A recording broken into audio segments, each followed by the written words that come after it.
Sorry, y'all got all that.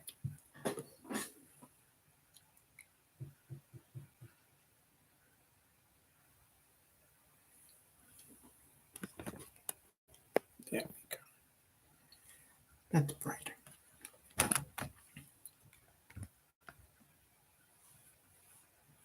right. Well, great rise to you. Okay, great rise to you. Getting ready to get started on Facebook. Tonight, we're going to have a really serious conversation. So hopefully you all will come in, share the video, participate, ask the questions that you want to ask. Turn that around. Let's see.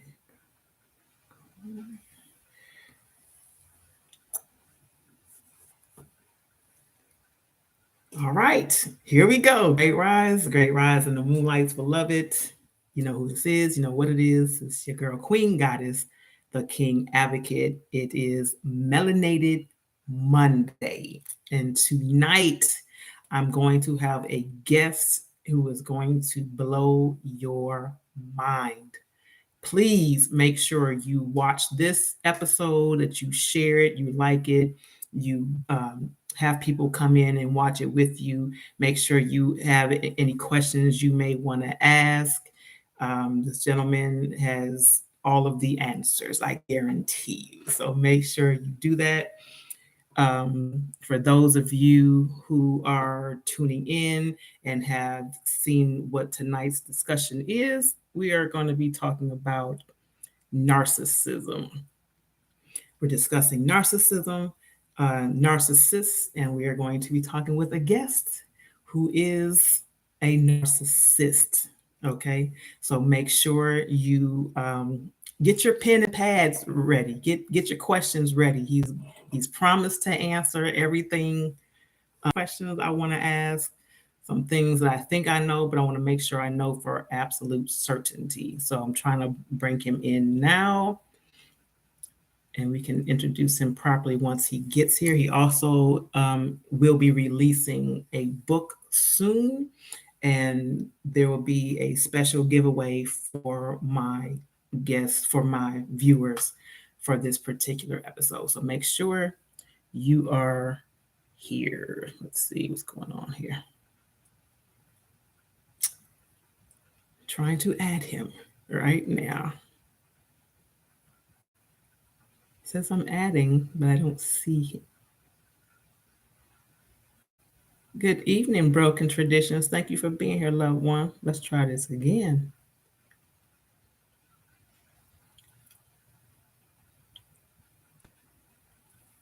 Okay, you have to accept. Yeah, please make sure that you can stick with me. If you have anybody that you want to share this video with, I'm here too. Do you hear me? Do you see me?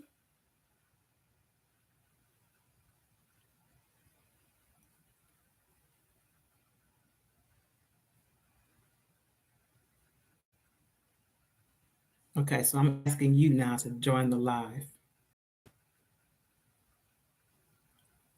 But I don't hear you or see you. So I think I just sent you a request to join the live. So if you see that, then click on it so you can. Your sound is going in and out. Of course it is. Anytime we're talking about something that needs to be heard, it's a technical difficulty. But I'm also like pausing. So maybe that's it. Hopefully that's it.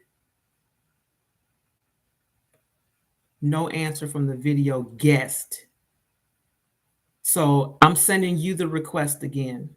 Or you can send it. Let me see if I can send it to you again. Hold on.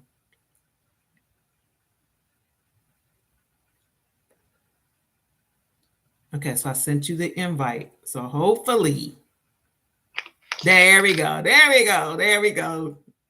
That's what I'm talking about. I got you. Thank you so much for being here. We gotta give people time to get in here. They be on CPT. I'm just saying. Yeah. But they'll come. We got people over here coming in on YouTube, so I'm grateful for that. I want to introduce you when people are more here, so you can tell about your book, who you are, the things that you're already doing, your platforms that you're on. 'Cause I don't want you to have to repeat so much.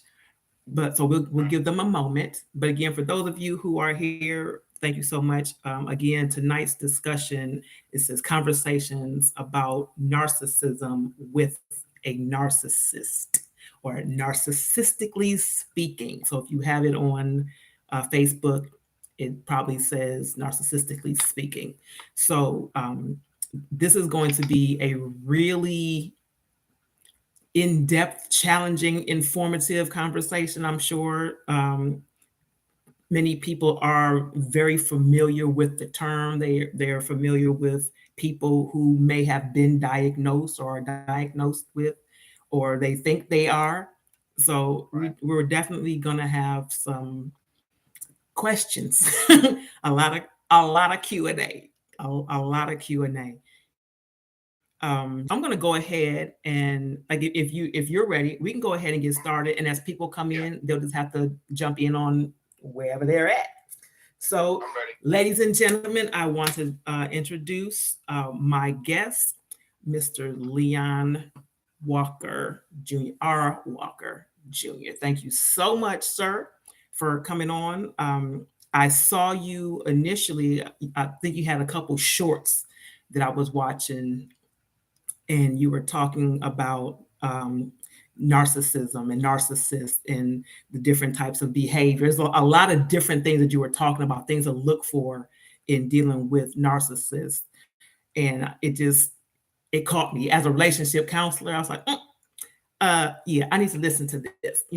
I've got a little bit of information, but a lot of it is just what I think. So I want to get absolute clarity from someone who knows.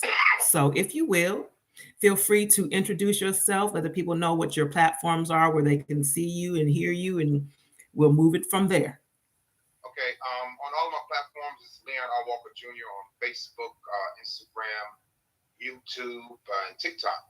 Okay. I started this journey actually last year. A lady said I need to start doing videos about it. And at first I was like, nah, and it was still a secret for me. My parents never knew. My sister seemed to think that my mother was one. My sister's a social worker, not practicing, but she's gone through the courses and got her degree in social work. So, of course, doing social work, I guess they have to be versed in narcissism, some forms of it. Mm-hmm. Probably sociopaths and psychopaths too. But anyway, I served in the military for 32 years. I retired in 2015. I was married for 12 years. I've been divorced for 15. I ruined my marriage, ruined all of my relationships. I ruined the relationship with my children too. I have 3 children and 1 granddaughter, but my relationships are getting better now. I'm an author. I've written 3 books. Broken, published in 2018. Love Shift is about relationships.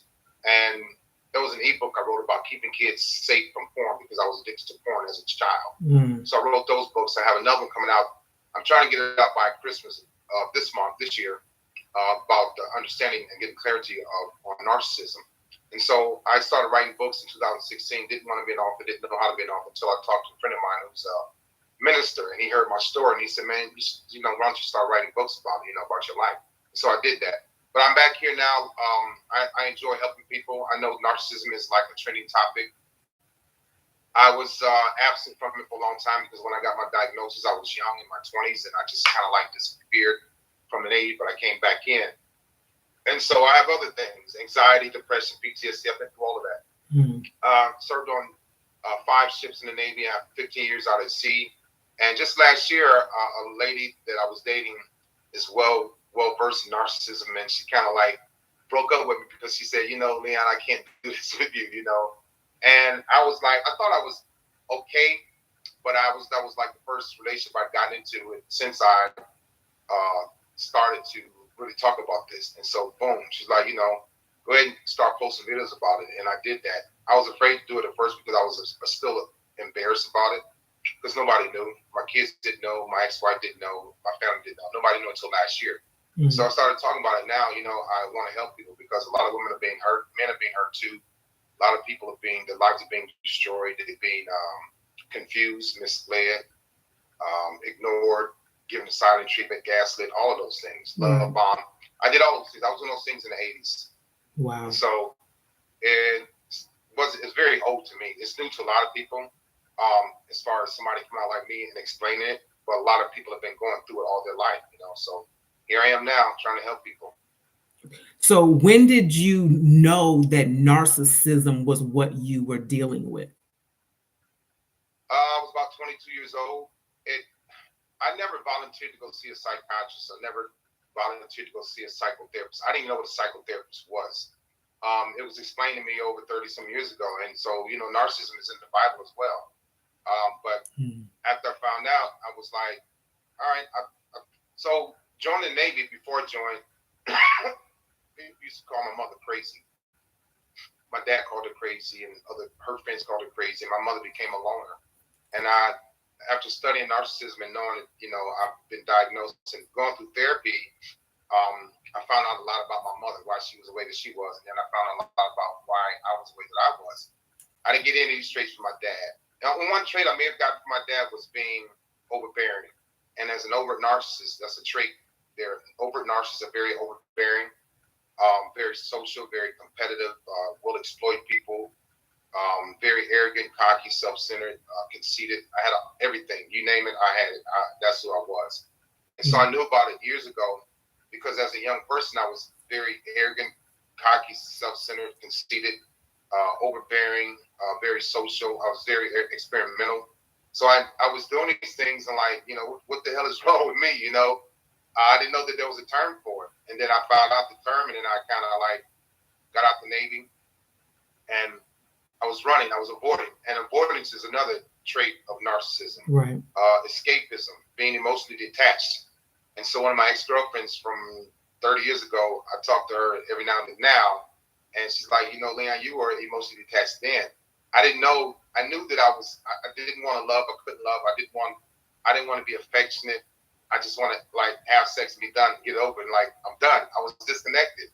I knew after I was diagnosed, I knew the terms, but before that, I had no clue why I was the way that I was.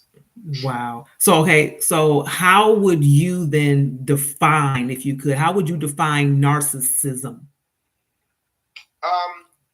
So there's plenty of ways to define it, but if you and I'm not a biblical dude, but if you start the Bible, it's people that are full of themselves, right?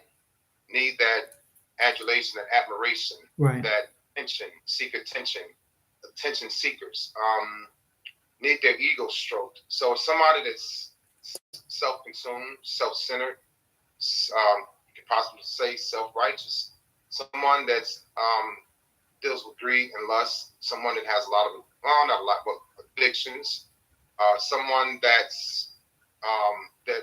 can't love, that is always running away from things, cannot like to be combative, or can be combative but have to win by any means necessary. Jealous as well.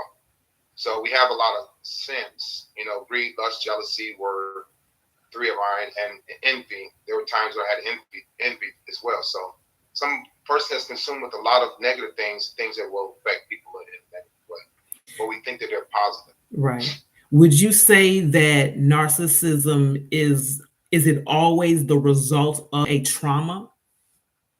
Well, based on my therapy, it's the result of abuse, neglect, which also leads into trauma. Yes. Right. So and I think when we talked before that you mentioned the creating of a reality, like you created a whole new world for yourself, and in order to what I don't know if it was deal with the trauma or escape from it. Escape. That's escaping from it, because you make yourself think that you're this person that you're really not. But then you start to feel it. You start to feel good about it. Then you start to become that person. Then you get used to that person, and it's like, well, I'm not gonna let this person go. Because if I do, I got to go back to that broken little child that peed in the bed, that was abused and molested. Right. So that's a false sense of reality, but we have a way of believing it, and then others have a way of knowing that that's not who we are, but they won't call us out. Right. Like if you and I are dating, and you know who I really am, you're more in love with me than I am with you. I can't love, right? I don't have the ability to feel love. So you're not gonna call me out because you might say, hey Leon, you ever thought about getting therapy?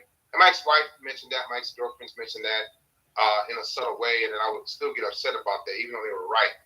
So my false sense of reality is really my reality until you don't believe it. When you stop believing it, then that's when I start to ghost you.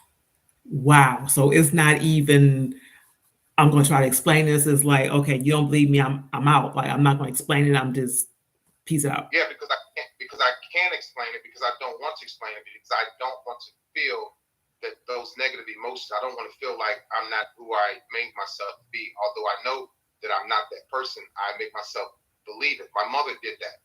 My mother did that for years, and I would listen to my mother talk. And as I got older, I was like, but Right. she would do it all the time. But I knew that was me too. My father wasn't like that, and so they say narcissism starts with the mother. That's what they say. But yeah, I was afraid. I could not believe what you knew. I had to believe what I knew because if I believe what you knew, now there's a possibility of you leaving me or you knowing who I am. And if you leave me, I'm going to hurt so much that it could go to thoughts of suicide because as a child, the neglect, the abuse, the discard was a reminder that my mom left me too and I lost my family. So I can't let you believe what you believe about me, although I know that it's true. If I start saying, yes, it's true, baby, I'm sorry, then now I lose a part of myself and you lose a part of me and I lose a part of you. And I can't deal with that. So I will go on believing my false sense of reality, even though it is a lie. I can still function in a matter enough to keep you around. Wow. Yeah. While you're talking, I'm processing everything that you're saying because I know somebody that fits that. Check, check, check. It's Right, like everything. I've noticed the behavior, and I was like, I know this is something. I don't know what it's called necessarily, but I know this is something. Um, and like you said, there's always a concern with calling an individual out once you have realized that something is not quite right. right, right. Wow. Okay. So you also mentioned, was it overt narcissism? Yeah, me, overt. And there's covert, there's malignant, there's I think it's called antagonistical. Mm-hmm. There's communal. There's Mm-hmm. vulnerable narcissist. But the Right. main one, overt, covert, malignant, and I think it's antagonistical. Okay. Because I did come across those. I also saw one that was seductive, cerebral, and spiritual. And the seductive narcissist is was a huge trait of mine. That's not just one narcissist. That's like a trait that I have as well. Is it? So Go ahead. go ahead. So being addicted to porn as a 7-year-old little boy, I started learning things that I shouldn't have learned. I started seeing things that I shouldn't have saw. And so I started liking them because I was like something that fulfilled me as far as replacing the hurt and pain of my parents fighting and arguing and us not having utilities and my parents getting divorced and us losing the house. So I had to find something else to make me feel good and comfortable. I had something else to, so when I was being addicted to anything, porn or women or being verbally abusive, it's a thrill and it doesn't hurt. It's a thrill and it feels good. So that thrill supersedes everything that you may need from me. Love, comforting, cuddling, holding hands, communication. Those are not important to me. They weren't. That's why they say it's hard for narcissistic people to change because if they don't go through therapy, they're not going to understand what you need. They don't care about what you need. They just care about what they need Right. because that feels better to them. And you are supposed to supply me what I need to make me feel better. So that's how they see people. And I mentioned this to someone too. I said that they see people as suppliers, not necessarily anything that they're trying to connect with. They're looking to get Um, what they need from them, and once they've got it, is a, like I said, ghost. It's a move on, go to another supplier. yeah, there's no connection. There's no wanting to connect. There's no ability to connect because narcissistic people are so broken for so many years. That's why I believe that's why they diagnose people later on in life. You can't, you might be able to diagnose somebody at 12 or 13, but, and they'll probably tell the truth. right? But they probably don't have enough experience in being a narcissist until they get older and start dating more people, sleeping with more people, ghosting more people, love bombing more people. And so it becomes a trait. It becomes something that they are actually have to do, need to do, or want to do. And so there's no emotional connection there because it's too fearful. I didn't know how to emotionally connect. I could emotionally connect with the woman sexually, but after the sex, there was nothing else going to happen because I didn't want any of that. It didn't feel good to me. It didn't feel right. Sexual connection and chemistry felt good. Outside the bedroom door, there was nothing. Wow. Okay, so let's do it where you're in a relationship and there is no sex. Is that also part of, or can it be, I'll put it that way, can that also be part of the, or one of the characteristics or the traits of a narcissist to avoid sexual contact altogether? No, it's to fulfill their supply. It's called cheating. Okay. Make it clear. Okay, so even if they're not having sex with, let's say if they're in a relationship and it's new or they've been together however long, but there's no sex in that relationship. There's are, are you saying that there is sex? It's just not with them, with you and Yes, them? 100%. I'm not going to hide anything. I'm not going to hold anything back. Um, yeah, if there's no sex, say if you and I are married and we're not having sex, I'm having sex, right? I'm an overt narcissist. I'm very social. Being very social, I'm very flirtatious. Being very, very flirtatious, I have a very high sex drive and addiction to women, right? Mm-hmm. And so, you really think I'm going to be flirtatious and have a high sex drive and not trying to have sex? It ain't gonna happen. I'm going to have sex. I'm just maybe with you. I'm okay. So, for instance, I tried to be. There was a lady I tried to be attracted to morally and integrity, right? Mm-hmm. She wasn't a sexual person at all. Mm-hmm. I tried to. So this is the part where they say narcissistic people don't change. This is the hard part. In my 20s and 30s and 40s, I tried to change and have morals and character and integrity. When I was at work in the military, I was a senior leader, so I had to have some type of morals, but it Right. wasn't 100%. My morals were never 100%. My character integrity was never 100%. I just so happened to get by and not get in trouble. But in a relationship, I tried to have morals and character integrity with a woman that was a woman. I wasn't used to dealing with righteous, strong, wholesome women. I was used to dealing with women that were like me, easy to get, easy to attract, didn't have a care in the world, didn't have any empathy, didn't want to love. So that was easy. A lady called me. She said you were I forgot what a predator. Mm-hmm. I was doing a interview on a radio station. And I was like, damn. Yeah, so she was right though. And so I've always had good women in my life. I was just a bad man, right? Mm-hmm. But if I'm trying to be with a woman and do right and be right, it was damn near impossible. And so I gave it a week try, 2 weeks try, 3 weeks, and after a while I was like, I can't do this, but I want to stay with her because I don't want nobody else to have her. So that greed trait was there, right? And I Mm-hmm. was lustful for her, but sexually she wasn't a sexual person, so she wasn't feeding my demons. My demons were my best friend. The devil was the closest person to me. I made myself believe that because of the falseness of reality, because the devil gave me what I wanted in life, or what I thought I wanted and needed in life, which were the opposite of morals and character and integrity, the despicable things, right? The lying, the cheating, the ghost, the gaslighting, the ghosting, the love bombing. I enjoy those things more than a wholesome woman. I enjoy those things more than loving and caring. Loving and caring I couldn't do. And so if you're in a relationship with a narcissistic person, an overt narcissist, and there's no sex, they are having sex 100% with somebody else. Wow. Hmm. One of the viewers just asked, "What type of narcissist are you?" Over narcissistic people are very overbearing, self-centered, um, very experimental, very competitive, high functioning, conceited, cocky, arrogant. will exploit women if need be.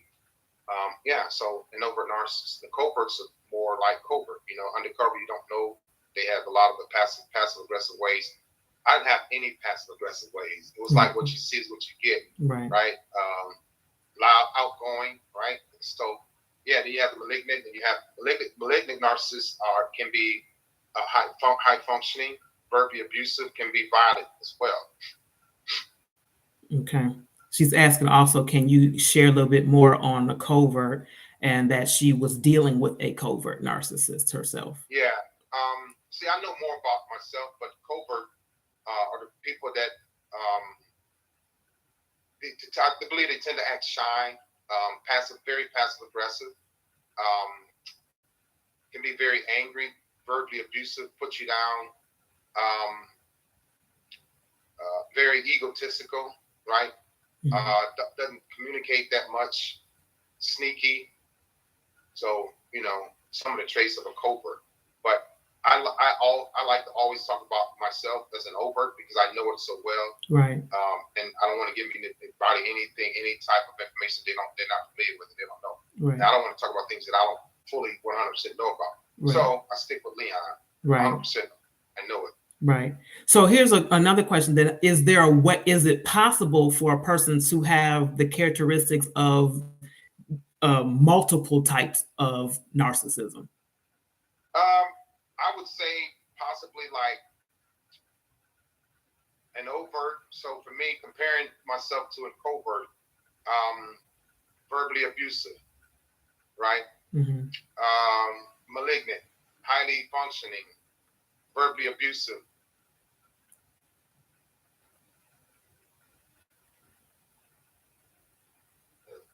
Extremely competitive, doesn't like to lose, will lie about anything, about everything, will hide things. So there's some interchangeable traits, I do believe.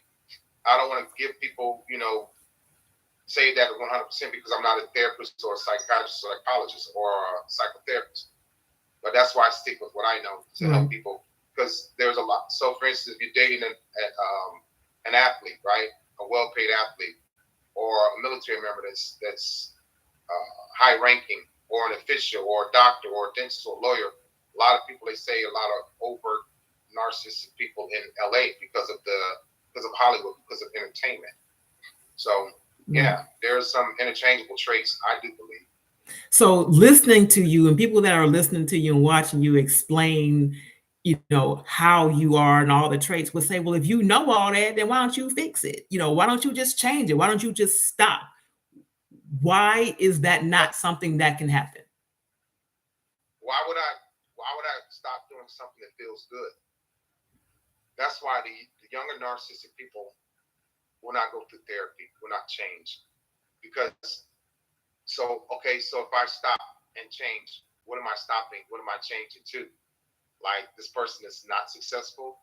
This person that, in my mind, I'm not telling you a lie anyway, so why should I change? Because what I'm telling you is the truth. Although you think it's a lie, you may even know it's a lie. I don't think it's a lie. I may even know that it's a lie, but I'm going to stick to that lie. So now, if I change, why would I change? It's just to have you not believe me, right? Right now, you either believe me or you're unsure. I'd rather you believe me and be unsure than know for sure, Right. So people stroking my ego because I'm highly functioning, highly successful, right? Why should I change that? To be unsuccessful or to not be highly functioning? I couldn't stop being highly functioning because if I did, I would go back to that broken little boy that was molested, that was peeing in the bed, that was abused and neglected. I'm not going to back to that person. So there's a lot of reasons why I didn't want to change things. Plus, I was successful in the military. I was getting a lot of attention. I was getting a lot of admiration, right? So why do I want to change that? Although what I was doing was wrong, yes. But in my mind, I'm not going to spend time talking about how wrong it is. I'm talking about how right it is and how good I am at what I do. Why would I change and go away from that? To be this normal person, what I was doing while I was doing was normal to me. So if I stop doing it, that's going to be abnormal. I'm already abnormal in my functional ways of being dysfunctional. But I didn't make myself believe that I was abnormal, made myself believe that I was normal. My false sense of reality was my reality and not your reality. But you knew what the truth was. But I'm not going to agree with you on that because I can't admit to being a failure. So that's why they don't change. That's why an overt narcissist, until you hit a personal rock bottom like I did, until you have a life alternate event in your life like I did, my heart attack, my divorce, and losing the closest with my children. And when I came to time for retirement, I sat there and talked to the psychotherapist and the psychiatrist, and it was time for me to recognize what I was doing. I knew all along. They always say narcissistic people don't know what they're doing. Y'all need to stop saying that. They know what they're doing because they're doing what they know. It's just that simple. Yeah. I've been around people that should have been diagnosed, but they weren't and never will be. You know why? Because they like who they are.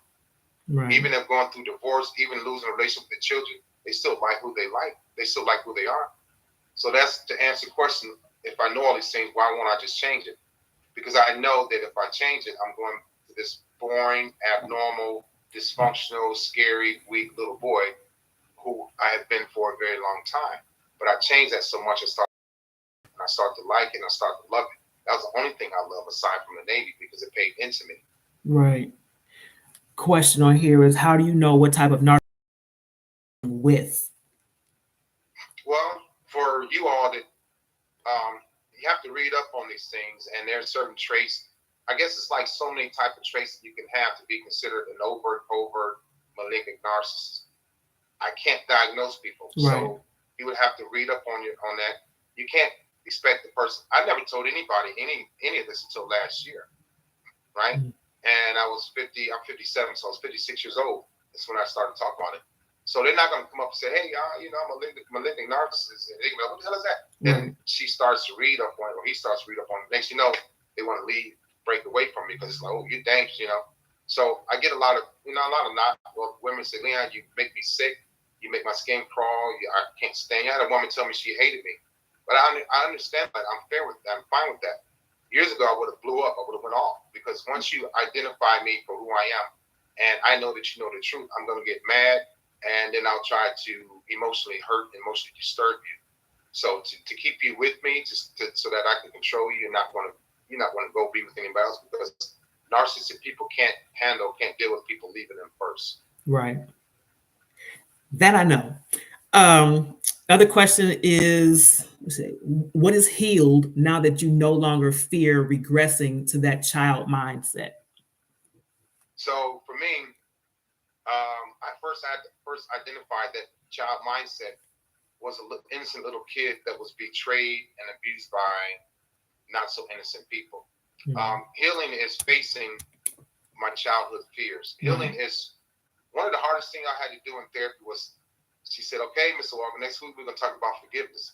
And I was like, right. Forgive who? Exactly, right. And she said, "Your perpetrators," which was an uncle, my two cousins, and my babysitter. And so with me not knowing how to forgive my perpetrators, I didn't know how to forgive anybody else. Right. But 98% of the time, I didn't have to forgive anybody else. I had to learn to forgive myself because I was the one hurting other people. Right. Right. And so when a woman that was in my life made a mistake, did something wrong, or said something, and she apologized, I didn't forgive her. But it was something, she was just reacting to something I said or done, but I hurt her feelings. Right. But then I turned around like, okay, so you hurt my feelings, so why should I apologize to you? You want to hurt my feelings. But I made her do or say whatever she did to respond. Right. So I turned it around and made it her fault. Absolutely. Right. Absolutely. So forgiveness was, had I not gone into therapy, nobody ever taught me about forgiveness.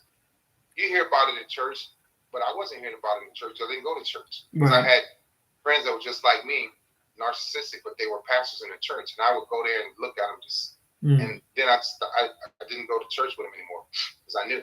Right. But I never heard about forgiveness until I went into therapy, and that's when it was like, it was a hard pill to swallow. And so, talking about the broke little boy in me, I had to face him first. Why I was acting the way I was acting. I had to forgive my mother, my uncle, my cousin, my babysitter. That was hard for me because I much rather be evil and mean to people and go and ghost people and get people to silent treat as opposed to face them and say, "Oh, I forgive you." I enjoy being mad at people. So what? Okay, so we hear about forgiveness all the time, and then it's like people who have been abused, and you tell me, well, you got to forgive your abusers. Like, well, how the hell, you know, why? What am I supposed to say? Is like, or am I supposed to forget that you did this to me, that you traumatized me? It's like, what does forgiveness look like from an abused person who is now a narcissist? What does forgiveness look like? How do you? What is that? You know, because you're definitely not going to forget what happened, but what does No, it look like? How do you do it? you have to realize that without forgiving them, they're holding you back. Okay, Okay. so they cause a lot of anger within myself. They cause a lot of fear, right? So with my cousins molesting me, I had a fear of women for a very long time. And then I transitioned to, oh, I want women to fear me now. Right. Okay. And so I'm moving forward with women. Gotcha. So it looks like it's a transition. It's a transitional thing. It's a transaction that I had to be a part of and do and say, okay, I don't have to make women fear me because my cousins make me fear women. I can be a loving, caring guy, I think. But before I started being loving and caring, I was like, nah, we don't forget about that. I'm going to move on and stop being so mean and stop cheating and stop lying. So forgiving looks like not wanting to get revenge on people that didn't do anything to you because of what the people that did something to you. Right. So forgiving looks like revenge. Forgiving does look like redemption, yes. Forgiving looks like letting things go, letting the past go. And my therapist taught me to sit, learn how to let go. What are you holding on to? Like, he said, well, how old were you? I was 7, 8, 10, 11, 12. Well, Mr. Walker, you're 46 now. Don't you think it's time?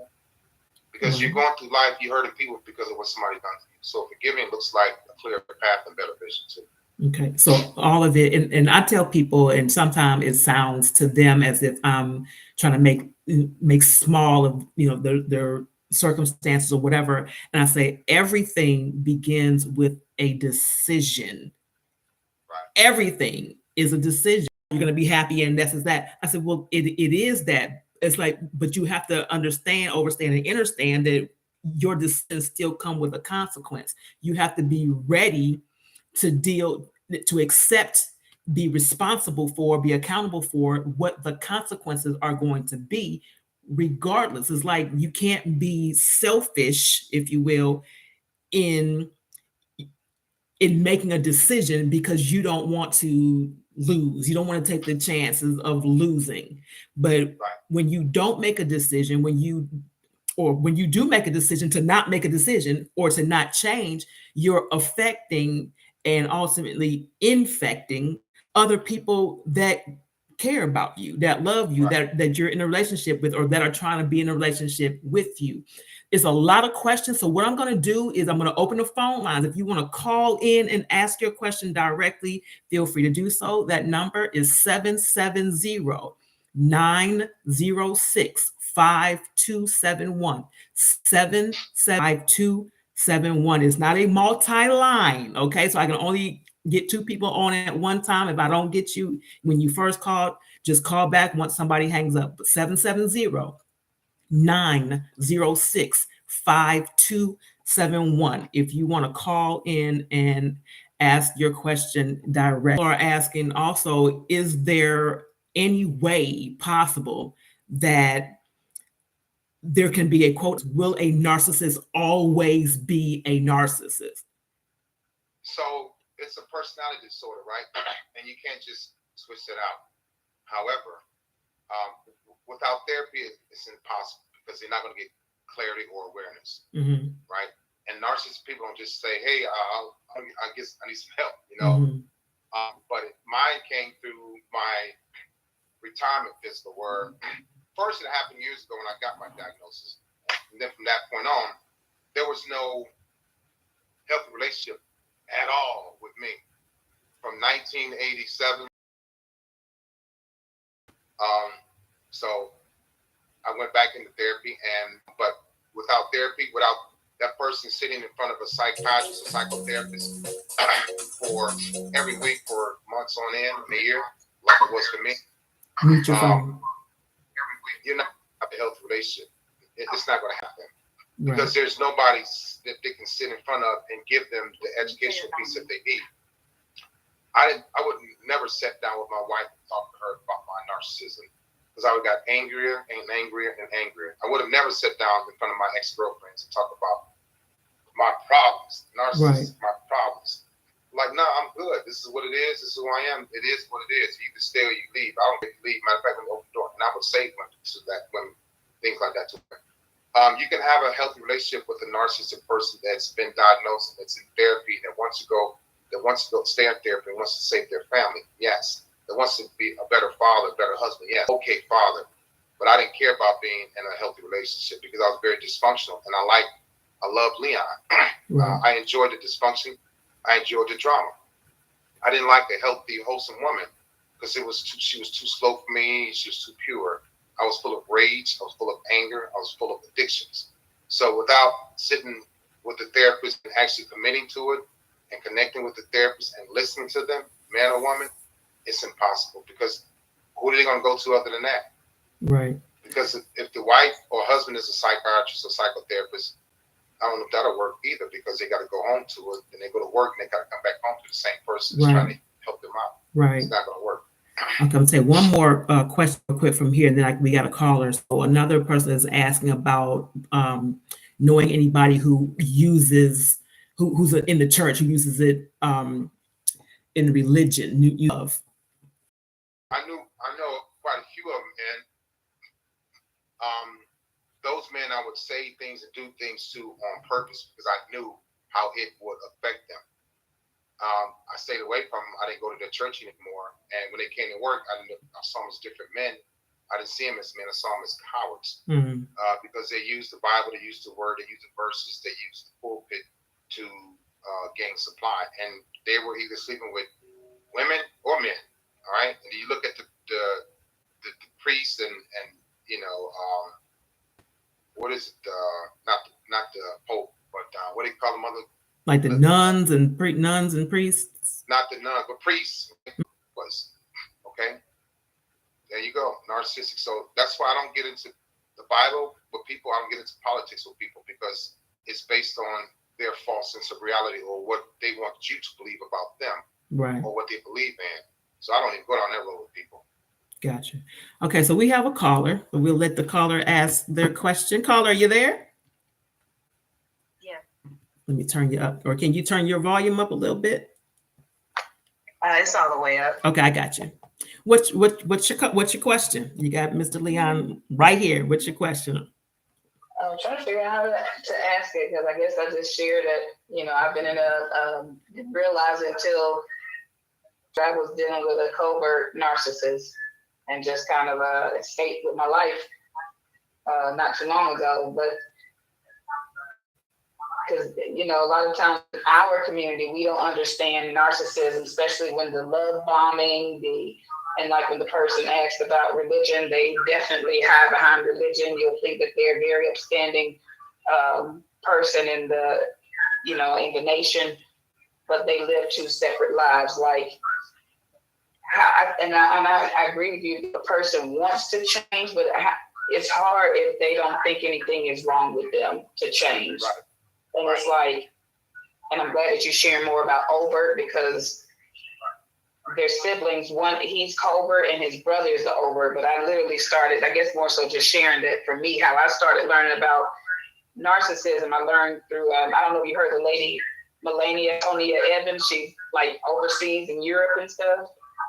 Because I always thought it was like a white thing. Mm-hmm. Like Kim Saeed, those teachers. I don't know if you've heard of them before, but they I learned from narcissism from them, and then watching Red Table Talk when Dr. Romney was on there. Okay. Yeah. And I learned a lot to research, and then once I found mental illness, Lee Hammock, and he was doing skits, it really opened my eyes because. Throughout the relationship, I was blamed for everything. Everything was my fault. But in front of outside of the home, everybody loved us. Everybody loves him. And it's like, they don't know that it's like two different people. You know, I realize it's a term called Dr. Jekyll and Mr. Hyde personality complex disorder with covert narcissism. They're one of the most dangerous. Like, you know, how do you, even as you're healing from it, how do you kind of, I know you have to go no contact, but how do you deal with it? Because I know I'm going to have to deal with the smear campaign and the flying monkeys pretty soon. You know, did you have anybody that dealt with that as you were, you know, wanting to heal yourself? I hope I'm making sense. So this is kind of nervous for me to talk. Yeah, so one thing you can't worry about smear campaign. I did a video about that. All they're doing is looking for people to prove them right, make them feel good, you know, bond with them. You can't worry about things that you can't control and you're not going to have anything to do with. They're going to reach out to friends, family, exes and say, hey, you remember, you believe what she did, man? They're going to lie on you, but it's okay. You can't. That was the person who you was with anyway. That's the person you were married to, you were dating, the person you had kids with. It doesn't matter now because they're gone. You got to wait. Most important thing is you got to wait with your life. Right. Okay, don't worry about what he or she is going to say on social media. That's them feeding or wanting people to feed their ego and stroke the ego and feel sorry for them and be on their team. That's all it is. It doesn't make it true. You know your truth. People always say, you know, I'm healing. I'm on this journey. I'm not making fun of it. I'm just saying I'm on a path of new discovery. I'm doing self-love. Well, part of that self-love is ignoring somebody that didn't have love for you. That's part of it, period. Right. Part of this self-love is saying, what? I could have got killed last week. I could have got murdered last week. Okay, let's not forget that because there are women out here and men too being killed by narcissistic people. But the fact you got away with your life is enough for you not to worry about his smear campaign or his flying monkeys. They're just like him. There's just 5 or 10 more of them. So you can't worry about yourself and worry about those people that's going to try to do harm. You have to live your life that you've been doing anyway. People already know who they really are. You're just not going to call them out because they're flying monkeys. Right. So there are questions as far as, you know, people who are dealing with or who have dealt with relationships with narcissists in the past, as far as how do they, like, what would you say would be the steps then to help somebody move on, to move away from the narcissism? It's like healing themselves. So he doesn't know that he's a narcissist. I've told him that he needed help. I told him what was going on, and he's like, "What is that?" So he doesn't even believe. No, I'm saying, I'm saying, like, as far as a person who is in the relationship with them, how do you tell them to move on? Like, what would be the steps for them to start their healing? So, to answer her question, it doesn't matter if he doesn't know what it is. You know right. What it is. You deal with him accordingly based on what you know, what you read, what you feel, what you see, what you hear. He's a narcissist. I read up on it. Boom. Now, moving forward, I need to disconnect. All right. I did a video on this. N-O and K-N-O-W. I know K-N-O-W. I know what you're up to, Leon, when I call. I know what you want, Leon, when I come out and visit. The answer is no, Leon. N-O. I can't see you tonight. I'm not going to call you, Leon. I'm not going to have sex with you. I'm not going out with you. I'm not going to text you. K-N-O-W and N-O. It's no, period. It don't matter if he doesn't know. Hell, I didn't know I was a damn narcissist until I found out I was a narcissist.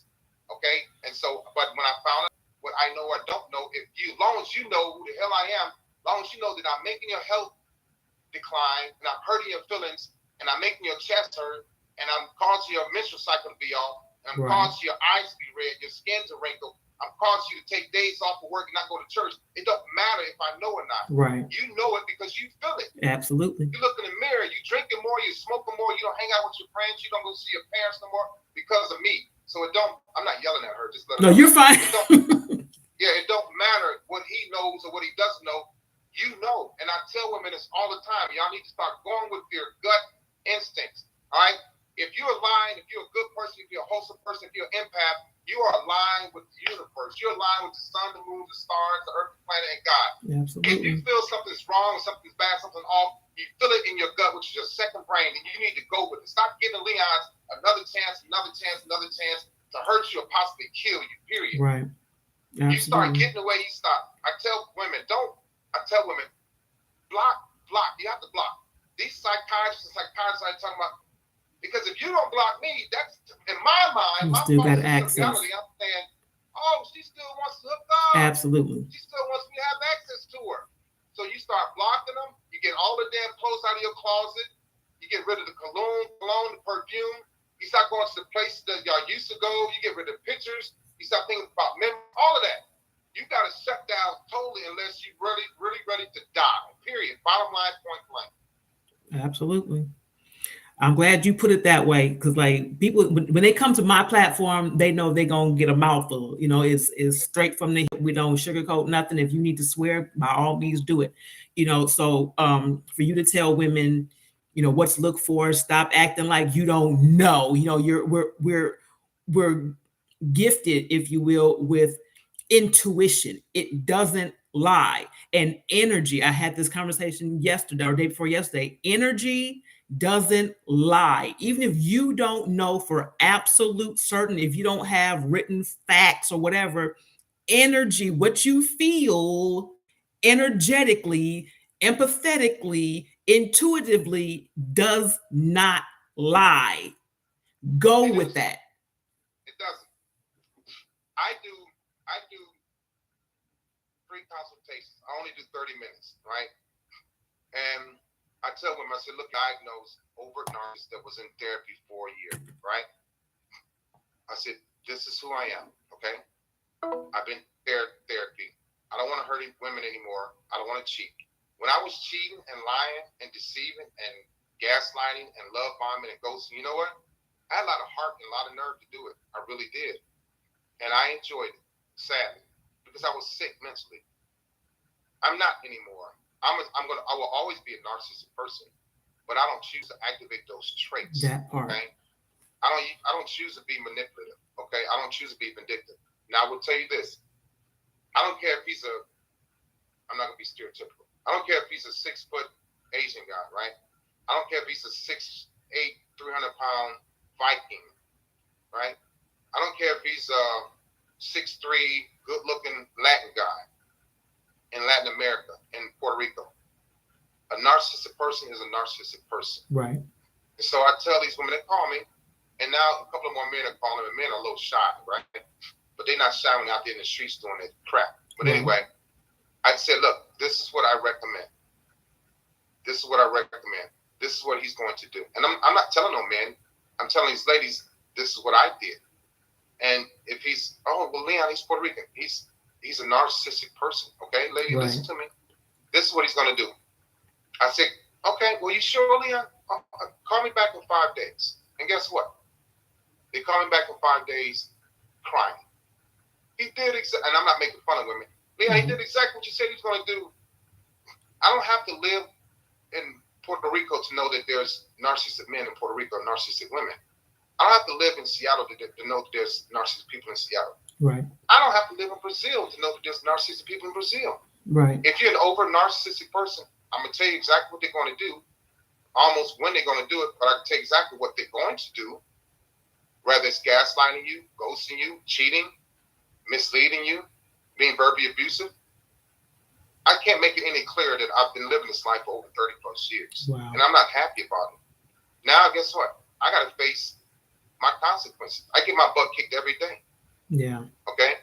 Whether it's doing a video and it hurts to hear my voice and talk about what I did, or to have regret about hurting my ex-wife, hurting my ex-girlfriends, hurting my children.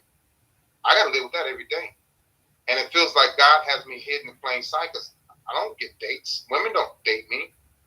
You know, my goal was 2021, my goal was to date, get married, ride off in the sunset, die and go to heaven. But I had work to do. And so I met a lady that was close to God, and she put me on this path. I can't deny it. And so here I am to help people. So there was a time I didn't have any fears or regrets, or I had a lot of nerve. Now I have a lot of fears and regrets, but I don't have the nerve to do what I was doing. Gotcha. I don't want that smoke. I don't want God's wrath anymore. There I've you had go. it That's enough. it. And I played with God for a very long time, and he kept me around on this earth. So now that's why you see me doing these videos and standing in front of people. I'm in front of the gates of hell because I don't want to send anybody to hell. I don't want to go to the hell. I'm fighting. I got fire on my back, my butt, my legs, back of my head, but I'm still fighting, moving forward. Right. Because I put myself in this position. I put myself in this predicament. And now I have a debt to society, mainly to women. Right. So I don't care when men call me names. I don't care when men say, "Yo, you simping." I can care less about that. Right. Right. Because I'm doing something that I'm supposed to do. I'm on a natural. Now it's a natural journey. That's not just healing for me, but it's helping other people heal, and it's hard work. I could charge a lot of money to do this, but I do it for free. It would be wrong for me to say, "Okay, I'll talk to you for $150 an hour," which I can get the money, but I'm not going to make money off of people's past hurt and pain, right, of which a lot of it I caused. Right. To me, it's just not right. Right. So I was going to make a note also, like you talk about, women being affected by male narcissism. Then the question is posed up to make it clear that women are also narcissists. I don't know if men talk about so much their experience with female narcissists because you don't really hear it. So it sounds like it's more of a male thing only because it's not talked about. But clearly, mental disturbances happen in male, female, cat, dog, whatever. So let it be known that there are female narcissists. Have you specifically come across any yourself in a relationship or just in conversation? So 3 of them, and one asked me, "So, man, you think I'm a narcissist?" I was like, I diagnosed her, but I knew she was. But I can deal with her, right? I can deal with any narcissistic man or female, but we're talking about females. What I noticed is that the three women that I know, if they sat down in therapy, they got diagnosed, they'd be diagnosed as narcissistic. I noticed that all 3 of them had issues with their mother. Mm. They didn't get along with their mother. They either didn't like their mother. One of them hated her mother. Mm. And one I would sit down and talk to, and her mother felt like she wasn't good enough. She should have been doing better, which her mother was right. And if I really wanted to irritate the hell out of those narcissistic women, which I did, I would side with their mother a lot and have a conversation with their mother and be friendly with their mother. I was always close to my ex-girlfriends and my ex-wife's mother. I was always close to the mothers because I yearned so much to have my mother around. My mother died in 2012, but from 1985 to 2011, she was on crack. So I didn't see her a lot, Right. And those are the formidable years of my life that I needed to know and learn about a woman. So I learned as best as I could about women through porn and promiscuous men like myself. I became a thought. I became a whore, and I was happy with that. That was just to protect my heart so that I wouldn't fall in love with anybody because I was yearning for the love of my mother. I didn't get it, since I was 11. And so we lost our house and all this other stuff. But,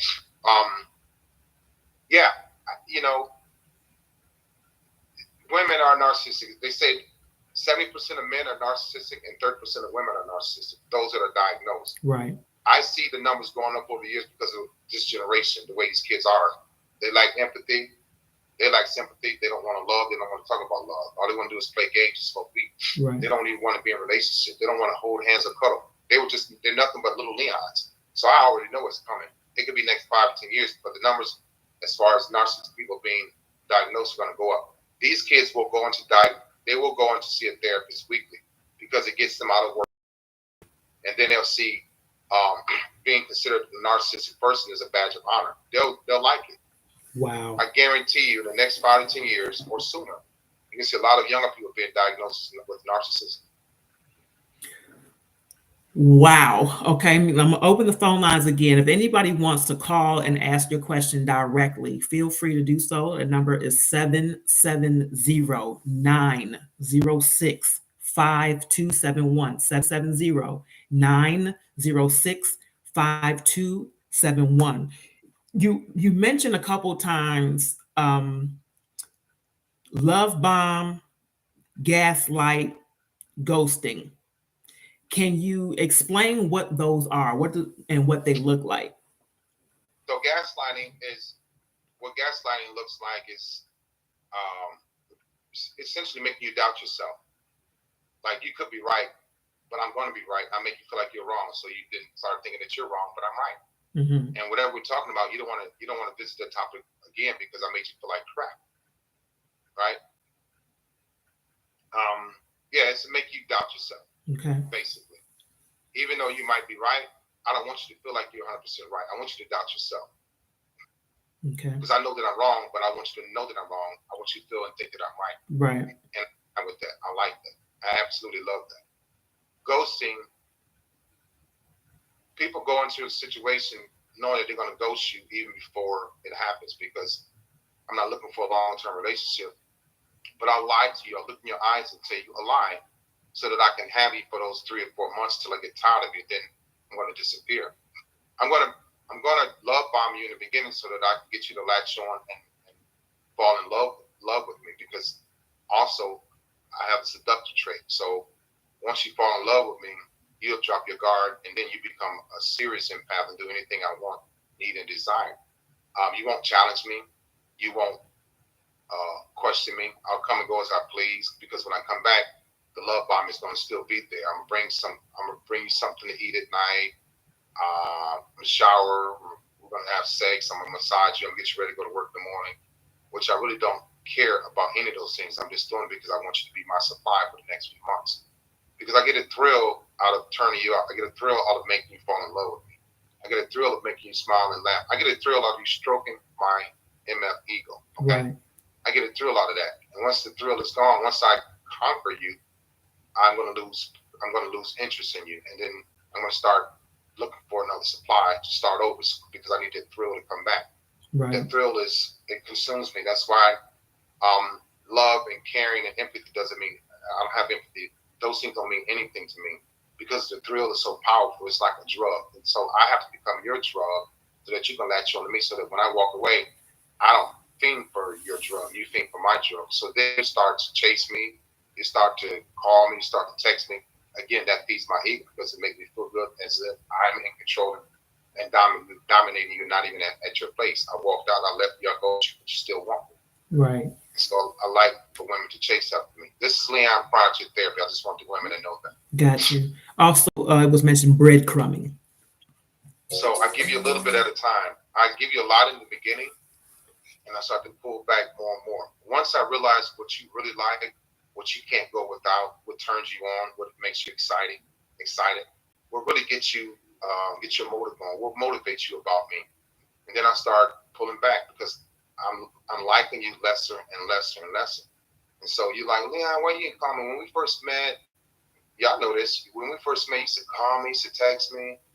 And I'm like, oh, here we go with this, because I didn't tell you that I'm going to leave you in 2 months anyway. So, all right, I'll be over there on time today. I come at 6:45. We go out and have a great dinner. Instead of me coming back and spending time with you like I used to do, I drop you off. I don't even walk you to the door. I leave.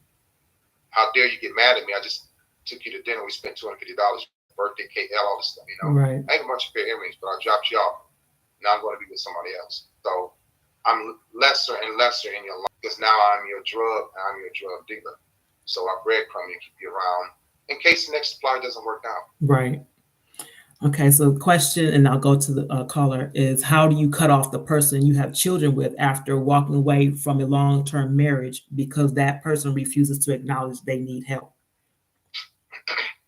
You have to be, whoever that is, you have to be more into being now a parent to your children, which I'm sure she is or he is. And you have to realize that the person that you walked away from and you have children with is narcissistic.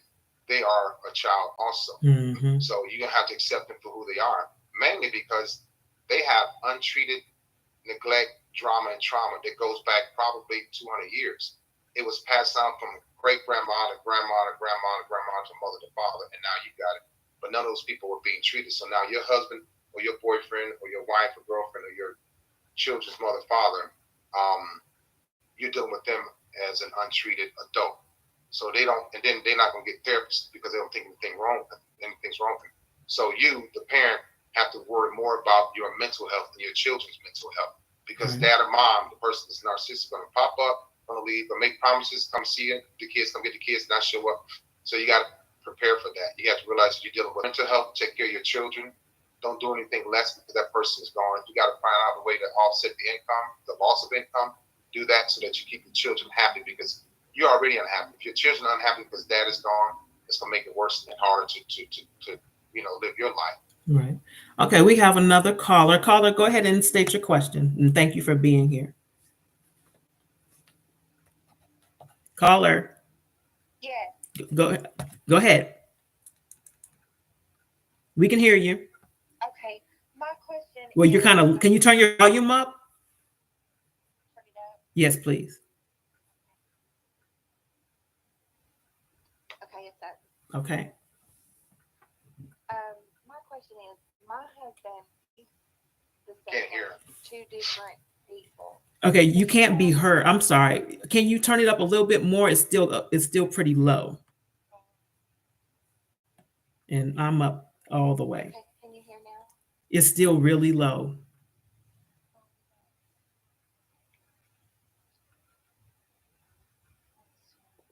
me try.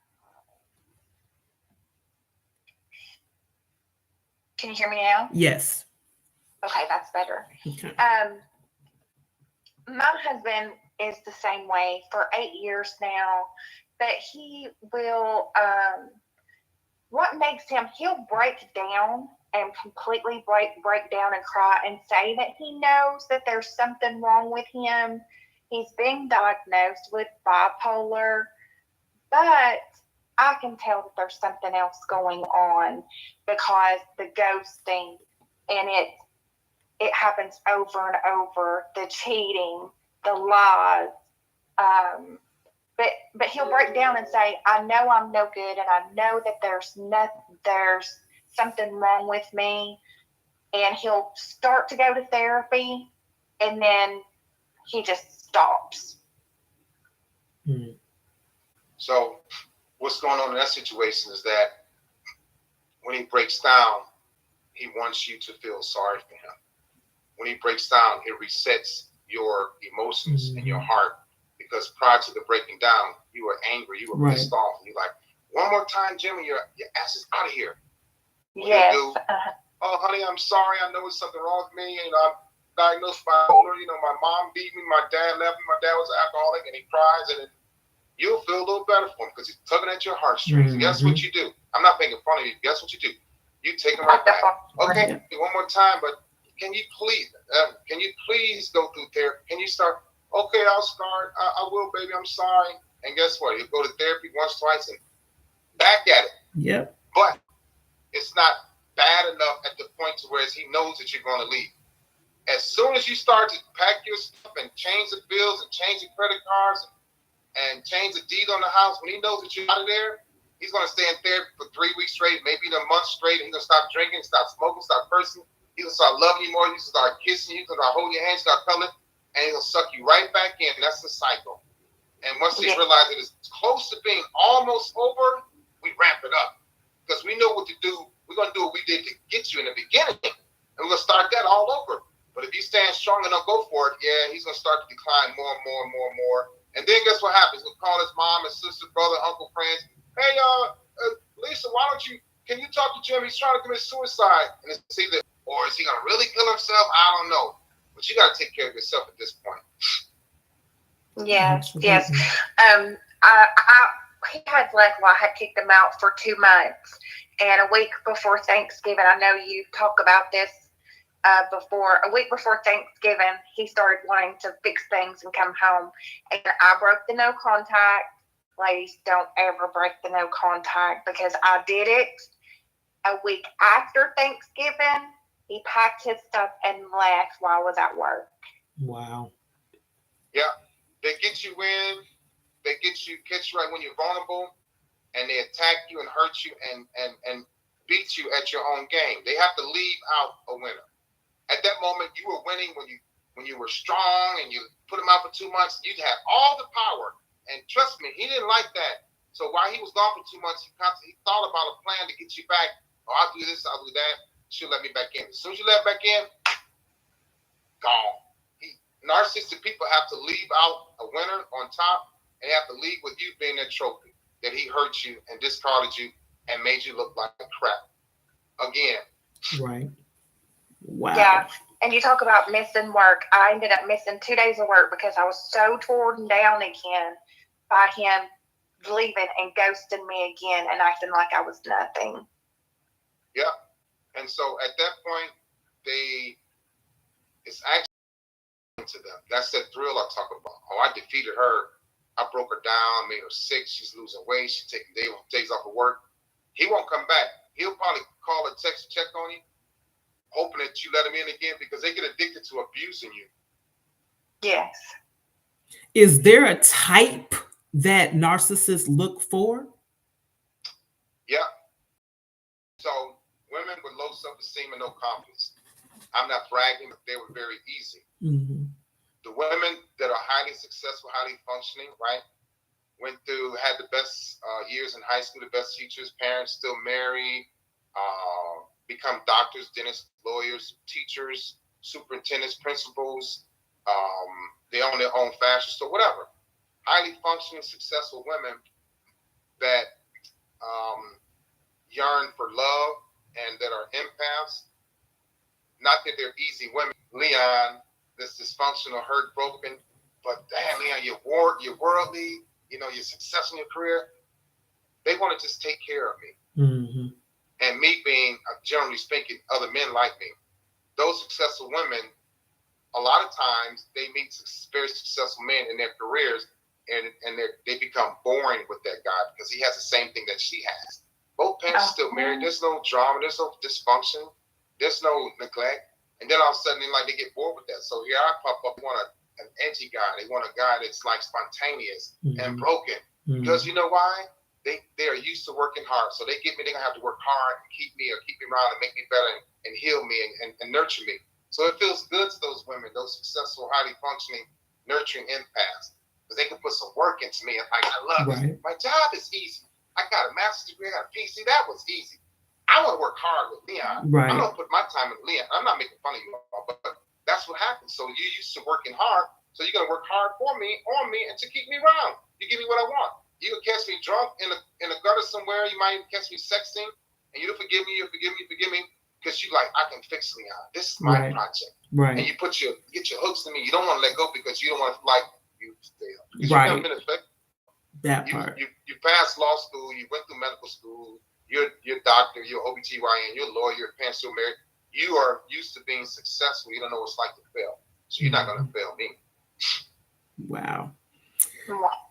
Yes, indeed. Thank you so much. I appreciate everything that you do for us because I've been following you for a while now, and it has really helped me open my eyes. Very Thank good. you. So let me. Oh, go ahead. I said, I'm glad I'm helping people. I'm glad I'm able to help people, Absolutely. I want to say to you, caller, and for all the other ladies and or gentlemen that are on here, because one of the traits that a narcissist does is to make you feel like you are unworthy, that you are less. Right now, let me tell you that you are worthy of everything you desire. You are worthy to be treated with respect and honor. You are worthy to be loved. You are worthy to be treated properly. You do not, and please do not continue to accept anything less than that, than what you deserve or what you want. Don't allow anybody to continue to make you feel that you are beneath them or that you're beneath or unworthy to receive whatever it is you want to receive. You are created in such a way that promises were made that you can have what you want to have. You deserve to have what you want to have. You deserve it. Move accordingly. Think accordingly. Rethink about you. If you have to take time and reanalyze yourself, break your own self down so you can rebuild yourself by yourself, you do that. Once you have rebuilt yourself and your foundation by yourself is stable, nobody can break that. Don't give people the opportunity, the permission, or the power to break what you have built, and that is yourself. So hold on to that. Thank you. Thank you so Calling in. Thank you. You're welcome. I know people are wanting to know how they can get in touch with you. So if you would like to share your information, and if somebody can type this in while he's giving that, I would be most appreciative, or otherwise you're gonna have to just go back and re-listen.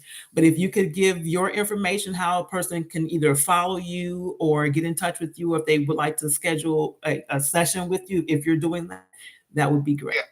So I do free 30-minute sessions, and forgive me because I'm getting used to this, like checking my calendar, and I got 2 tomorrow, matter of fact, 1 at 11, 11:30, 1 at 1:30. So I'm on Instagram as Leon R. Walker, Facebook Leon R. Walker Jr. probably, TikTok Leon R. Walker Jr., LinkedIn, my YouTube channel is Leon R. Walker Jr., helping with narcissism, and you can Google me because I've done my tours, my retirement ceremonies in there and everything. Yeah, I absolutely love like helping people now. Before I did it, and it was something for me to get in return when I helped people in the military. But I wrote a book, March 2021. I gave it a break. I went back, gave it a break, went back. The book is finished, over 50 pages about understanding and gaining clarity on narcissism. And so I'm trying to get it out Christmas Day or New Year's Day. I'm going to do giveaways. I have 135 books to give away between now and January. So like yourself, you interviewed me. We're going to come back and simply do a book giveaway. Absolutely. Whoever called, the first person that comes to your show, first person that calls in, first person that requests to join, and I mail all books out. So if I do an interview with you on December 10th, all books will be mailed out December 11th that morning. Okay. So I do like 10 per show, 10 per hour for each person to interview me. Okay. But it's called The 7 Loveless Traits. You all made 2 more loveless languages. So 7 loveless traits. I don't want to say here to get sued. So 7 Loveless Traits will be out in December. Hopefully that's the latest, January 1st. We'll be doing giveaways. So I'm on social media as Leon R. Walker Jr. Okay. There are so many comments here. I don't know if you can see them. If so, you can definitely read them at your leisure. I'll read a few of them. A lot of people are just being thankful. I can, but I don't want to look down. I got you. A lot of people are just very thankful that you're here. Let me see. Leon, I applaud you and thank you. Thank you. I stumbled on your video one day months ago, and I've been following you ever since. Absolutely. Yeah, that's how I found him too. So you are definitely a diamond. Let me see. You are worthy of love too. Tiffany says you are worthy of love too, Leon. Absolutely. Thank you. Absolutely. So there are a lot of comments here. Again, if anybody wants to call in and say their comment, feel free to do so. 770-906-5271. I'm not sure how long I got you here, but as long as we're here, if you want to call, please do so. 770-906-5271.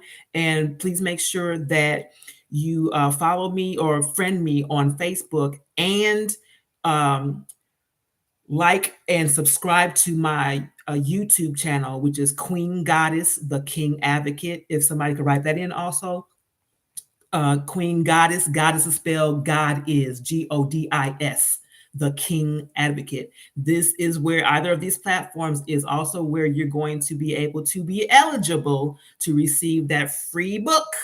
Okay, so make sure you are a friend of mine and a subscriber. You definitely want to do the same with Leon's pages. Make sure you are connected to him. Any other tours that he may have going on, you want to make sure you have access to those. You have access to the sessions. If you know people who are suffering from narcissism, or if you know people who are in relationships with narcissists, please give them this information. Have them watch some videos, and if they feel so inclined to reach out and get that help for themselves, then they have that resource. So we do have a call. So caller, go ahead with your question. Yes, hi. Yes, my question is, so I had discovered I was apparently most likely dating a covert narcissist. Mm-hmm. Now, his mother is She is very fond of me, very much, and all of that. So she continues to conversate with me on a regular basis. So I wanted to know, first question, do you recommend me cutting off ties with his mother? And secondly, I remember years ago when we had dated, he had made a comment and said that we would never be more than just friends. So I'm beginning to wonder, did he know that something's wrong with him? Okay, first, I don't recommend cutting off the contact with his mother because she didn't do anything wrong. Apparently, she didn't do anything wrong in the situation. You guys have a great relationship that's healthy. It's just that when you start dating someone else, be upfront and say, hey, I still talk to my ex-mom. It's not about him. It's about his mom. Her and I were cool. We're tight. So as a man, he should understand that, it's okay to talk to you. A lot of men wouldn't agree with this, but I don't recommend, cutting his mom off because she could possibly need you for whatever reason, communication, a friend, closeness with another woman. So it's not necessary you don't have to cut his mom off because she's probably been there for you in the past. She likes you. She's fond of you. Like you said, she respects you. She enjoys you. So you can't just discard somebody like that. Like he's discarded you. So don't treat her like that. She doesn't deserve that. So stay close with his mom. Stay cool with her. But when you start dating, let your next man know that. When he told you guys be nothing more than friends, yeah, he knew something was impending. The impending doom, I call it, is he's going to eventually ghost you and break up with you, cheat, lie. He wasn't serious about the relationship in the beginning. He just wanted a friends with benefit situation. So he was telling you that. A lot of times women think y'all can change it, but it's almost impossible when a man tells you that. He goes into it knowing that he's not going to commit to you. So yeah, he was telling you the truth. It's just that you gave him a chance, you try, and that's fine. You're the bigger person, and you try to make it work. He just said he went into it knowing that it wasn't going to work because of him and not you. But that was his subtle way of saying, hey, look, I ain't shit, Right. I can't be your man. I don't want a woman. But he just said it a different way. Yes, and I beat myself up because we dated 13 years ago and rekindled 5 years ago. And I beat myself up so much because I kept wondering why this person don't care for me the way I would like for him to, and what am I doing wrong? And like you said, very intelligent, got the education and a good job and everything, and I just thought it was something wrong with me. And then, like I said, one day I stumbled over you and I started listening. I was like, wow, some of the things you were saying is like what he was doing to me. And it never dawned on me that this person is most likely with a covert narcissist. Yeah, the thing is, because I thought I could fix him. Mm-hmm. There's nothing wrong with you. I tell women this all the time in this situation that you're in. He's promiscuous as hell. Mm-hmm. And I mentioned earlier that I've always had good women in my life. I just wasn't SHIT. And they thought that there was something wrong with them. And I made them feel like it was something wrong with them. I wanted them to feel like it was something wrong with them because I'm not going to tell you something wrong with me. I'm not going to tell you that I'm promiscuous. I'm not going to tell you that I'm a whore. I'm not going to tell you that I'm a thought. I'm not going to tell you that I'm dysfunctional and broken. I'm not going to tell you that I'm a narcissist. So I want you to feel like it's something wrong with you. So guess what? What you going to do then? You're going to work hard at staying with me instead of leaving. Period. Uh-huh. And you rekindled after 5 years. I think she said it was 13 years. But there's nothing wrong with her. He's promiscuous as hell. I had a monogamous heart, but a promiscuous mind. My mind overrode my heart in every situation. My first girl, well, whatever she was, 6 years, girlfriend, beautiful woman. My other girlfriend is 6 years, beautiful woman. That's 12 years. My wife of 12 years was a beautiful woman. All of them were intelligent. I'm talking beautiful on the inside that had character, integrity, and morals. I didn't have any of that. And so I wasted their time. It's 24 years of time that I wasted. And time in a relationship means, let me tell you something. Mm-hmm. Time in a relationship it means absolutely nothing to a narcissist. Mm. Absolutely nothing. That's why they can discard you and walk away like poof. I did a video on that recently. Like it never even existed. Mm-hmm. And I get that from my mother. My mother's a great lady, but she can discard the hell out of people like you don't even exist. Like you bunch some ashes on the ground. So yeah, there's nothing wrong with you. ma'am. He's promiscuous. He's emotionally detached, but stay friends with his mother. Okay. Well, thank you so much. I really appreciate it. Thank you for calling, love. All right. Bye-bye. Bye-bye. Bye. One more is a question was dealing with reactive abuse. Can you speak on that? So it's like reactive abuse is what a person is reacting to what I've been doing or what he or she's been doing to that person based on what I've been doing wrong. But I'm not going to look at it as if I'm at fault of your reactive abuse. It's not my fault. It's your fault for you making me lash out or treat you this way. And then you lash out based on how I've been treated or making you feel. But I'm going to deny that. I'm going to deflect, period. Mm-hmm. It's never my fault. You can never reason with me. I'm narcissistic as hell. I don't want to hear it. You're always wrong and I'm always right. Right. And so I would trigger you on purpose because it makes me feel good to see you lose character, come out of character, lose your integrity, your morals, cry, throw up in the ball, can't leave. It makes me feel good because I'm able to trigger you. So now I feel like I have control over you. Right. So that reactive abuse is very sick. It's harmful. It's hurting. A lot of kids see their mothers go through this. Some kids see their father go through it. But it's all based on how I've been treating. But I deny, which makes it worse. It makes you think like, Leon, you can't be serious about it. You don't know why why I'm acting like this. You know what's going on? I don't know what you're talking about. You tripping. Wow. You know, you got issues. You're dysfunctional. It's because your mother, your father. Right. Yeah. Right. But it's just poke. Right. And then make you feel like the perpetrator. So it's like if they were abusive, they punch you in the eye, you got a black and blue eye, and you respond back, slap them in the mouth, their lip bleeding or whatever, they blame you for having the black and blue eye. Like you know you fail, right? Yeah, it's no fault. Right. Wow. And I don't mean to laugh because it's not funny at all, but well, no buts about it. Wow. Okay. For me, this would be the last thing because you mentioned that it's written biblically, and I have said I'm a spiritual person, but I have said that the things that are going on as far as people's emotional and spiritual and mental state are a lot of times based on spirituality. Like there's something else. Like it's not just a psychological, physiological thing. Like there's a spiritual element to this for me. And then you mentioned that it's written biblically based on what the characteristics of a narcissist or the traits of one.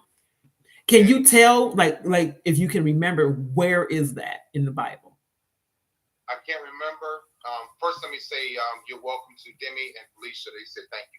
And then somebody had a question about silent treatment. I'll answer that. Okay. I can't remember exactly where it was, but I think it comes under the name Narcissus, I believe.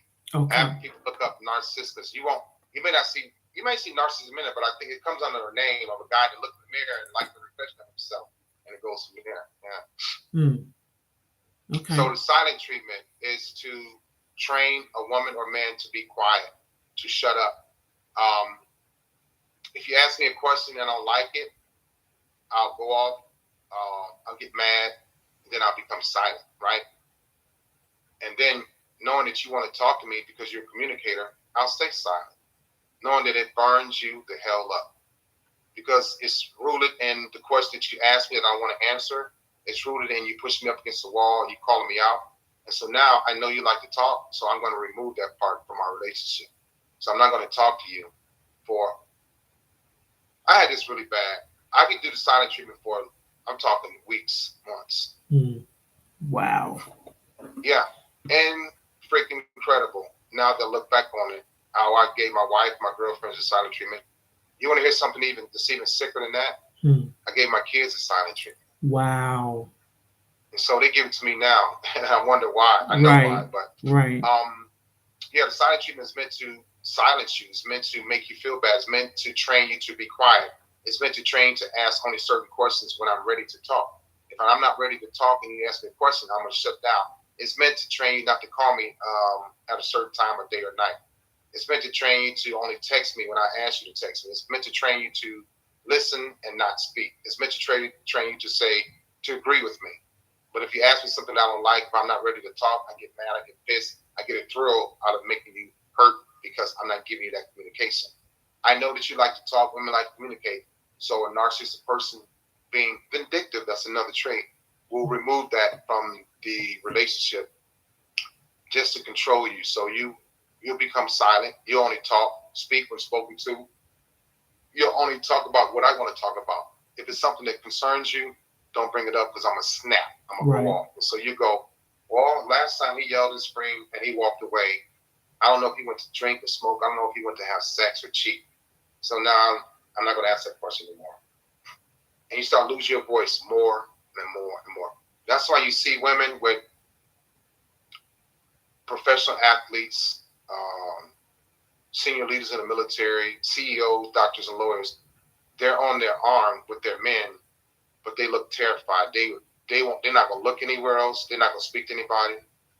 They've gotten a silent treatment before, so they're trained to shut up. I can have to be harsh with saying that, but they're trained to shut their mouth and not say anything, not speak to anybody. It's a control thing. It's a sick way of making a woman lose her voice and her opinion.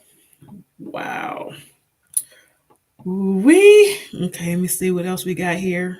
If it's something that you see, a question or a comment you want to respond to, feel free to do so. I got a few more minutes and I got another call. Okay. But yeah, question, let's answer it. Looked like there was something dealing with stonewalling. Yeah, that's like it's a form of silent treatment as well.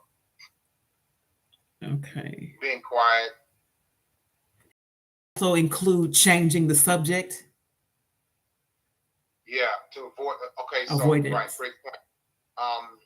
Yeah, so changing the subject, changing the topic, avoidance. I learned that I was dealing with avoidance issues in therapy too. Change the subject, change the topics. I want to talk about it because I wasn't ready to tell her the answer that she already knew. Mm-hmm. So I didn't want to talk about it, which could have been, I'm going to leave you.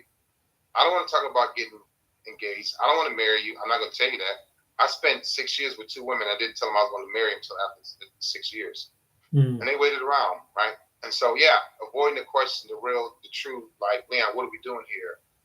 We're going to get engaged, spend 2 years, why are we fornicating, Leon? All these things. I don't want to talk about that. Yeah, see, you tripping. There you go with that bull, Right. Okay. And she gets quiet, but I'm just going to avoid the question, the real question. So we're going to prolong this relationship because first 2 things, I'm not ready to leave you, and I don't want to see you with anybody else. Because if you know that I'm not going to marry you, women are going to say, okay, well, look, we got to make some decisions here because you just told me, or Leon, I didn't tell you nothing. Well, you showed me that you're not going to marry me. Right. I didn't show you nothing. Well, Leon, I don't have a ring. We've been dating 2 years. So now I know in my mind she's getting prepared to leave. Right. So now I have to start controlling her through the silent treatment, through ghosting. I'll start love bombing again to make her realize this is what you're going to be missing. Leave. I won't say that. But immediately we start dating again. I start cleaning myself up, start, getting her hair done, nails done, doing things, giving her some money to keep her around. That's part of the love bombing phase, to recycle her so she don't leave right away. Don't leave now, or she don't leave before I leave. Right. I'm going to leave, but I don't want you to leave me first. Because if you leave me first, I'm going to be hurt and damaged because you discard me like my mother. Right. Or if you first, now I got to think about the guy you're going to be dating. He's going to be taller than me. He's going to be better than me. He's going to look better than me. He's going to have a bigger car, better car, bigger house. Right. People can't deal with their egos being crushed. Oh, that's a painful blow right there. So now I got to say, okay, man, am I going to marry this woman? If not, let me find another supplier right away. So somebody I can like more than I like her. Right. Sex got to be better. She got to have more money. She got to have a bigger butt. She got bigger breasts. So now I got to prepare to leave her because I know she's going to leave me because she knows that I'm going to marry her. Right. I'm a time waster. Narcissistic people are time wasters. So now, all right, she's gonna try to ghost me and discard me. Oh no, I can't deal with that hurt. I want that smoke. So let me start replacing her now. Yeah. So the put downs will start, the ghosting will start, less texting, less phone calls, silent treatment, Then he'll start disliking you, and then you start arguing, and you start putting you down, calling your name. Then you start crying. Then you start complaining. Now you don't look as good to him anymore. Now it's easy for Leon to, I have to leave you when you're ugly. Okay, so one last question real quick. As far as like the games that will be played, it seems like, will they do these things like in your face, like play games in your face, lie to you in your face? It's like if they're seeing somebody else, they have another supplier or whatever, they could be talking to or being intimate with whatever this other person while they're right there with you. So what happens is, I know that I'm lying to you, right? But I think that you don't know that I'm lying to you. Although you may have an inkling that I'm lying to you, I will look you in your face. I will grab your hands and kiss you and lie to you in your face. That's how sick I was. Okay? And so that you can believe me. But at the same time, I'm lying to you, and it feels good to make you believe me. It feels good to lie to you.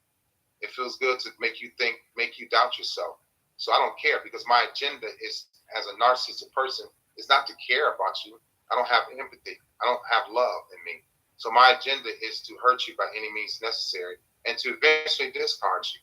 So when I feel like you're onto me, you catch me in my lies, I'm going to do the sweetest things that I've done months ago, years ago. Now I'm doing them again. Baby, look, listen, I'm serious, baby. Lying like a lion. Right. Looking in your eye, kissing you, hugging you. I'm sorry, baby. I would you like that? And you just start melting. Right. And here we go again. I got her again. Right. It starts over. But I tell women, y'all have the control over that. The only way you think that you don't have control is because you give me control. Right. I make you feel good about giving me control, because now I'm fixed it. showing affection, and you think that I care. No, I don't want you to leave, and I'm horny. That's all that is. Wow. So many more questions, so little time. So what we will do, we will definitely schedule another time for you to come back, and people who didn't get a chance to get their questions answered directly can reach out to you via any of your platforms and speak with you directly. If you can go back and answer any of these questions, feel free to do so. I definitely appreciate you for calling in, for coming in, for joining the platform. There's this was heavy. I'm glad you were here. I'm glad you were here. I'm live, so if this is not a live question, okay, I'm gonna call you back. Yeah, this is about Oh, sorry about that. Sorry. But yeah. So you are absolutely an amazing person. So the fact that you were able to be honest with who you are or who you were, what you were doing, hold yourself accountable, get that help, show people how to heal themselves or start their healing process. That's everything. That means a lot. So you have a lot of respect. You have a lot of respect on this. And apparently we have one last question. I don't know if you have time for it or not. Yeah. Okay, real quick. What's your question? I didn't mean to hang up on you. Sorry about that. Yeah, you did. No, I didn't answer the question. To me, the definition of the narcissist basically is that's what you're talking about, right? Yes. Narcissist, aka better known as selfishness, self-centered. For whatever reason, I don't know, but I didn't get a chance to see the show, but I saw the topic and I did in depth. So my question would be to you: is there a difference between a narcissist and being selfish, or are they similar, or are they entirely different? No, they're similar. It's a trait of a narcissistic person, being selfish, because they are self-centered, they are egotistical, they are greedy, they are lustful. Yeah, so it's all about them. It's the same thing. Yeah, he's 100% correct. Selfishness. Okay. All right. That was it? No, I got one more question. Hello? Go ahead, ask it. Okay. Yeah, in that, and I'm glad you said that, in that, basically, I guess my follow-up question would be, since they are similar, would you say that nowadays people give names, let's just say scientific, as in, or whatever case might be, like narcissist. They try to give it a term so they can basically go and say, get funding for it. In other words, to treat people for narcissism or whatever case might be, like I said, illness with a pill, when it's just basically selfishness. Well, the thing about it is, it's doing a lot of damage to people. Even if say for instance, I just had PTSD, right? And we know that's real, just like everything else. I'm still going to do damage to my wife and kids, to my friends, to my coworkers. So I have to be treated, right? So we know that PTSD affects, it's a mental health issue. Narcissism is a mental health issue because it starts from neglect and abuse in the childhood. Whether they given it a term or not, there's still mental health issues associated with narcissism. So I don't think it's just they're going to use the term to make money off of it, because I don't know how much people making money off of it, how much money people are making off of it, but it's still something that people need to sit down with the therapist to talk about, because they are affecting their husband and wives and children and coworkers. So it's still a trait, it's still a sickness, it's still a mental health issue that's harming people in the world today, and it's been going on for a very long time. Narcissistic people have caused people to commit suicide. PTSD has caused people to commit suicide and caused others to commit suicide. Sociopaths, psychopaths are the same thing. There's nothing different from, say, for instance, a pimp. A pimp could be very narcissistic, self-centered, egotistical, trolling, where he may cause his prostitute to leave her family, to make money for him, to commit suicide, to get a disease, to get AIDS, to get HIV, whatever. And so it's a mental health issue that's all of them are connected in some kind of way. Narcissistic people cause people to get anxiety. Narcissistic people have anxiety. I have severe PTSD. So, I have a bunch of things going on with me, but I don't think, that's a good question you asked, but I don't think they create a term to make money off of it, because it's one of the more widely known mental health issues right now, but a lot of people are not getting diagnosed. 70% of men are diagnosed narcissistic and 30% of women. So it's not like making money off of it, because it's not a lot of people are going to therapy. First of all, you have to go to therapy and sit there and spend time with a therapist to get help, to be told that you have these problems, so they're not doing it. So I highly doubt they did it for money. Now, PTSD and anxiety and all those other things, depression, that's another thing. But narcissistic people are depressed too. So are they going to see a psychiatrist, psychotherapist for depression, anxiety, or narcissism? Right. So I don't think they do it to make money off of it now. Okay. Well, thank you. You're welcome. Thank you for asking. You're welcome. Okay. Thank you. Okay. All right. Give me a call. Okay. All right, bye. Bye-bye. All right. Well, again, I appreciate you for being here. If there's any last words or any advice that you would like to give, or you want to reiterate your contact information, you got the floor. Leon Walker on Instagram, Facebook, YouTube, Google, TikTok, LinkedIn. Go with your gut instinct. When you feel like something's wrong, go with it. Don't beg and plead a person to go into therapy if they know that they need therapy. Don't believe that narcissistic people don't know what they're doing, because they do. They're doing what they know exactly. I tell women this all the time. If you have a doubt, something's going on, write it down, take notes, record things, and don't ever feel like you're going crazy, because that's what they want you to do. They always want you to doubt yourself. So Right. Take the high road. The high road is closer to God. If you get that call, if you get that feeling, go with it. Don't feel like you're going to miss that person. You will. It's going to be with some withdrawals, but you have to get your therapy too. And if you get your therapy, go through rehab. Rehab is not just for drugs. Rehab is getting over somebody that was a drug to you. Right. Rehab is being around people that love you, being around friends, working out, doing yoga, drinking some tea, praying, meditating. So if you go through therapy, you should. After dealing with a Leon, and do your rehabilitation, stay close to your family and friends and people who truly love you. Absolutely. Well, again, thank you so much for your time, for your information, for your honesty, for your wisdom, all of that. It was most definitely appreciated and needed. We are looking forward to talking to you again and getting that book. So again, a quick reminder, make sure that you are following him on all of his platforms, but also on mine as well. Make sure that you have friended me on Facebook, Kimberly McCants, and that you subscribe to my YouTube channel, which is Queen Goddess, the King Advocate. Goddess is spelled Godis. God is. These are the ways for you to get access or to possibly be one of those people who receives a free book. Okay, you definitely want to get that. It's a thick book, so we're gonna give away. And well, you do a flyer when I post it. It'll be December, so make sure they follow you so they can call in, ask questions. First person to ask a question on your show gets a book. First person to join live gets a book. We'll go from there. So you're gonna need a moderator to take down there.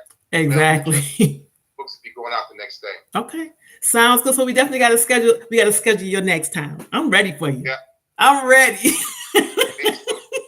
I'm ready for you. Well, thank you so much again, beloved. I appreciate you, and of course, I appreciate all those people who joined in, because a lot of these people who were here, they came from you. So I appreciate that connection, and we will most definitely meet again, talk again, and learn again. I'll see you again, and next time I'll have some gifts. Right? You are a gift. Thank you. I appreciate that. Appreciate you as well, love. We'll talk again soon. All right. All right, love one. Bye-bye. All right, beloved. So that's gonna wrap it up for me. I hope you all were able to be edified by the information that you got. That was a deep one. Again, we're coming back. I want to make sure that you all got what you needed. It's so many people who have been diagnosed with narcissism. As you said, there's 70 and 30%, mostly men. That does not mean that women are not narcissists. Okay. If you are involved with a narcissist and you find yourself not being able to walk away, to withdraw from them, there's some rehabilitation also that needs to happen for you as well. Along with doing these podcasts, or this show rather, I'm also a relationship counselor. You have 2 access points at this point to get some assistance. Okay, so if you're looking for assistance from me, you can reach out to me. You can email me. The best email for that would be I am the ARC, ARC, the number 50 at Gmail. I am the ARC, ARC, the number 50 at Gmail. Okay. Or you can always reach out to me here on Facebook or on YouTube. Queen Goddess, the King Advocate. I thank you so much for you all being here, for chiming in, for your questions, your comments, and your concerns. And those of you who called, make sure you are with us again when we come back, so you can have your opportunity of being one of those lucky winners of his book. All right. So as I say every week before we chime out, is I love you on purpose with purpose. I love you on purpose with purpose. Until I see you again. Peace.